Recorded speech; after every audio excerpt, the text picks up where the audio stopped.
di sekolah atau pondok tidak ada kurikulum atau pelajaran ilmu kesehatan, baik kimia atau herbalis, karena zaman sekarang banyak makanan yang berbahaya buat kesehatan tubuh kita. Karena makanan yang halal dan thayyib belum tentu menyehatkan buat tubuh kita, terutama kalau kita sedang sakit. Coba diulangi, makanan yang halal dan thayyib. Karena makanan yang halal dan thayyib belum tentu menyehatkan buat tubuh kita, terutama kalau kita sedang sakit. Ada dokter muslim menyampaikan kalau kita makan yang tidak menyehatkan buat badan kita, termasuk berbuat zolim ke badan kita. Dan dalam hadis Nabi, mohonlah kekuatan iman dan kesehatan. Ini ya tidak pas. Kalau makanan halal dan thayyib menurut Allah pasti baik, menyehatkan untuk tubuh kita. Coba diingat ayatnya dulu. Ya ayyuhannas kulu mimma fil ardi halalan thayyiba. Ini kan makanan yang halal dan thayyib. Kalau sudah halal dan thayyib menurut Allah pasti menyehatkan bagi tubuh kita. Kenapa kok kita tidak jadi sehat? Ya bukan karena Allah, ya karena kita sendiri memasukkan sesuatu yang tidak thayyib. Maka perlu dipahami ini halal dan thayyib itu yang bagaimana. Kalau tadi dikatakan halal dan thayyib belum tentu menyehatkan tubuh kita, itu pemahaman yang kurang pas. Kalau halal thayyib menurut Allah pasti sehat tubuhnya. Surat Al-Baqarah ayat 168. Ya ayyuhan nasu kulu mimma fil ardi halalan thayyiban wa la tattabi'u khutuwatis syaitan innahu lakum aduwwum mubin. Hai sekalian manusia, makanlah yang halal lagi baik dari apa yang terdapat di bumi, dan janganlah kamu mengikuti langkah-langkah setan, karena sesungguhnya setan itu adalah musuh yang nyata bagimu.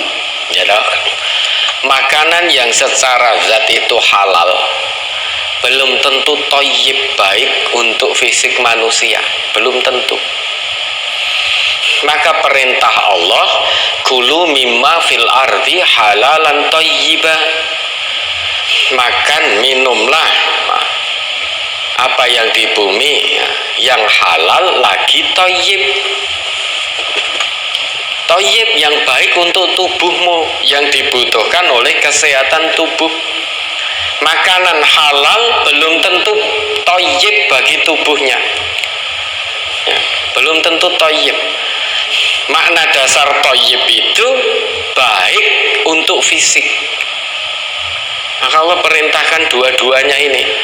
Nah, kalau sudah halal dan thayyib pasti baik untuk tubuh, tidak mungkin. Kenapa kok jadi sakit? Nah, bisa jadi kita memasukkan sesuatu yang halal namun tidak dibutuhkan oleh tubuh kita sehingga tidak thayyib, maka sakit. Ya, banyak orang yang kebetulan menderita diabetes. Gula itu zatnya halal tidak? Halal. Tetapi gula itu tidak thayyib bagi penderita diabetes. Ya, misalkan tengkleng disembelih dengan menyebut nama Allah, itu halal tidak? Halal. Tetapi tidak thayyib bagi orang yang sedang menderita stroke. Tidak thayyib. Maka perintahnya kulu mimma fil ardi halalan thayyiba. Meski halal, namun kalau makannya secara israf, berlebih-lebihan, itu menjadi tidak thayyib. Nasi itu halal, namun kalau makannya berlebihan menjadi tidak thayyib bagi tubuh, tidak sehat. Maka ayatnya jangan dihentikan, kulu wasrobu, makan dan minumlah. Jangan hanya dihentikan sampai di situ, teruskan. Wala tusrifu, jangan berlebih-lebihan dalam hal makan maupun minum. Kenapa? Innallaha la yuhibbul musrifin. Sesungguhnya Allah tidak menyukai hambanya yang melampaui batas. makan minum yang halal itu boleh, namun jangan dihentikan. Wala tusrifu, adamul israf, tidak berlebih-lebihan, itu menjadi aturan Allah yang ketiga dalam ayat tersebut. Karena kalau kita berlebihan, tubuh menjadi tidak thayyib. Nasi, tempe, tahu itu halal untuk kita makan. Tetapi kalau kita berlebih-lebihan dalam memakannya, makanan itu menjadi tidak thayyib bagi tubuh kita. Karena adanya kelebihan yang dibutuhkan oleh tubuh. Gula itu halal, menjadi tidak thayyib bagi penderita diabetes. Tengkleng, sate kambing itu halal, tidak ada larangannya makan itu.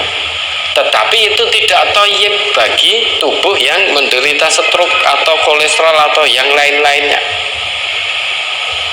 Nah, maka kalau tadi dinyatakan belum tentu makanan halal dan thayyib itu menyehatkan tubuh, itu kurang pas.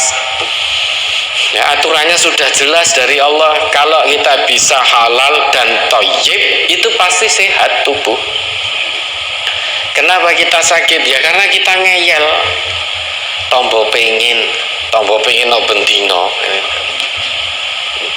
Itu namanya berlebihan. Allah tidak mencintai hambanya yang berlebihan, sekalipun yang dimakan halal secara zat. Namun kalau berlebihan menjadi tidak thayyib, tubuhnya menjadi tidak sehat. Nah, kenapa kok di pondok sekolah tidak ada ilmu kesehatan itu? Nah, itu tanyakan pada pondok atau sekolahnya masing-masing. Kenapa? Insya Allah semuanya bertahap. Semuanya bertahap. Pondok, sekolahan itu pendidikan dasar lah, nanti akan mendapatkan ilmu terkait dengan itu nanti di tingkat lanjutan. Biasanya begitu. Ya. Kenapa kok pondok sekolah tidak ada ilmu-ilmu tentang kesehatan? Ya monggo jenengan tanyakan ke pondok yang panjenengan maksud. Kenapa tidak ada? Namun yang jelas pondok insya Allah dimanapun sudah berusaha sekuat tenaga memberikan makanan santrinya dengan cara halal dan thayyib. Halal zatnya, thayyib bagi tubuhnya. Nah sekarang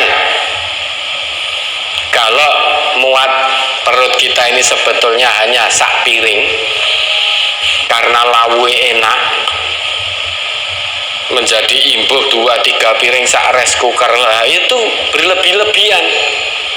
Yang harusnya 1 piring menjadi thayyib, kemudian karena lauknya enak ngentek-ngentek ke sego, baru itu kemlekeren, perut terasa sesak. Ya, perut terasa sesak, celana terasa sesak, baru kancing celananya dikendorkan ben iso ambekan.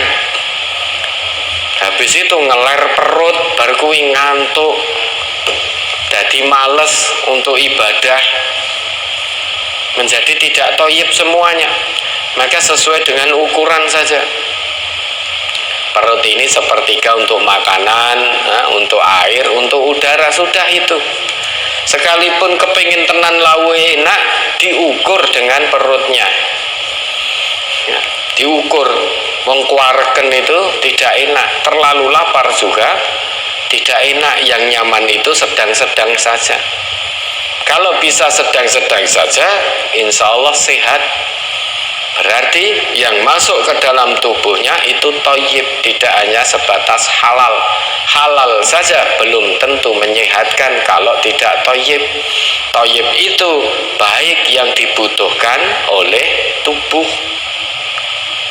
Ya, mudah-mudahan bisa dipahami. Ada lagi?